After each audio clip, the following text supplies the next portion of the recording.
In this lesson, we are looking at angles of polygons. The first theorem that we need to look at is the interior angle sum theorem, and this applies to any polygon. So, for example, if we have a triangle has three sides.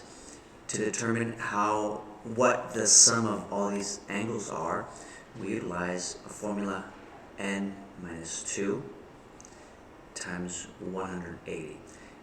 The variable n stands for number of sides. Well, in this triangle, we have three sides. So if I take 3 and substitute it for n, 3 minus 2 is 1 times 180, and I get a sum of 180 degrees.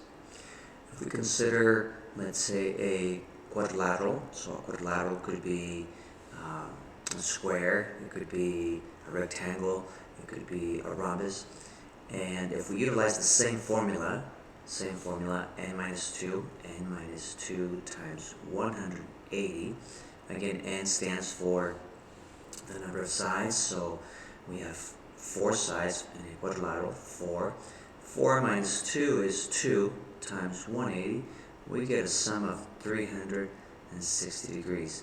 That's the sum of all the angles in this quadrilateral. This can be applied to any other polygon.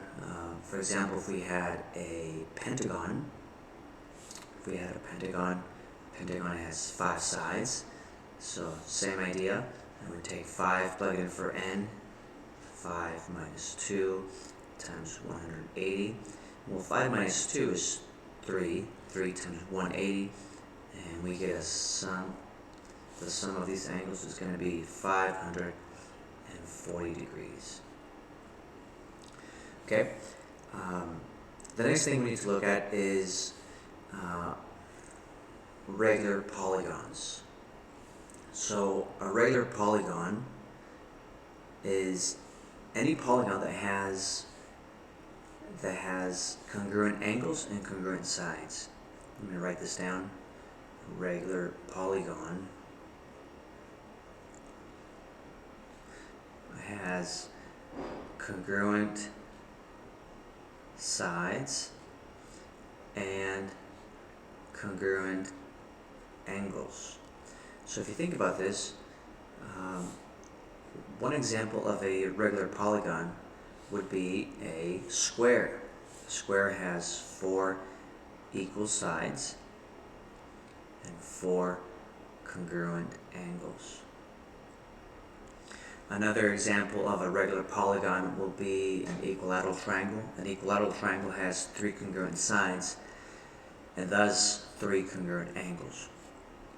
So let's say I wanted to find each interior angle of a regular polygon, right? So we are looking at regular polygons. So interior angles of regular polygons.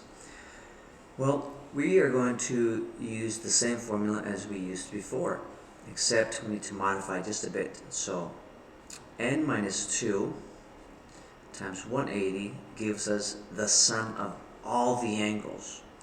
Well, if we are looking for the measurement of each angle of a regular polygon, all we have to do is divide this by the number of sides. Alright, so this one here will give us each interior angle of a regular polygon. So for example, if we have let's say a regular polygon with 5 sides, that would be a pentagon, and all the angles are the same. So we would take 5, plug it in for n, into the numerator up here, and also into the denominator down here. So we got 5 minus 2 is 3 times 180 is 540 degrees. And if I do 540 degrees divided by 5, I get 108 degrees. That means that if I have a regular pentagon, that means all the angles are the same. That means that each angle here, each of these angles is exactly 108 degrees. Okay, so this is a formula that we use for finding the interior angle of a regular polygon. I hope that makes sense. If not, please let me know. So the next thing we need to look at is, basically we're going to work backwards. So let's say that we know the angle of a regular polygon. Let's say that we have a regular polygon. So a regular polygon has an interior angle of, let's say, 144 degrees. So the question is this: what type of polygon is this? In other words, how many sides does it have? There's a couple of keywords here. First of all, we know it's a regular polygon. That means that all the angles are the same, and each angle is 144 degrees. So if we take each angle 144 and we multiply that by the number of angles, or the number of sides, we will get the sum of all the angles inside that polygon. In other words, once again, if we multiply the measurement of each angle in this regular polygon and multiply that by the number of angles or the number of sides, we will get the sum of all the interior angles. And again, that formula is n minus 2 times 180.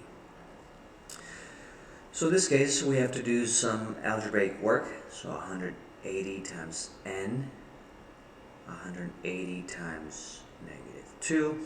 So you get 180n minus 360 is equal to 144n.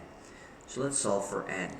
Subtract 180 on both sides, 180n on both sides. So this will give us negative 36n is equal to negative 360 degrees, or 360. If we divide everything by negative 36, divide everything by negative 36, n will equal to 10. So that means that this polygon, this regular polygon, has 10 sides. And so what's the name? Well, the name is going to be a decagon. A decagon has 10 sides. I hope this makes sense. Please let me know if you need any more assistance or if you need any more help.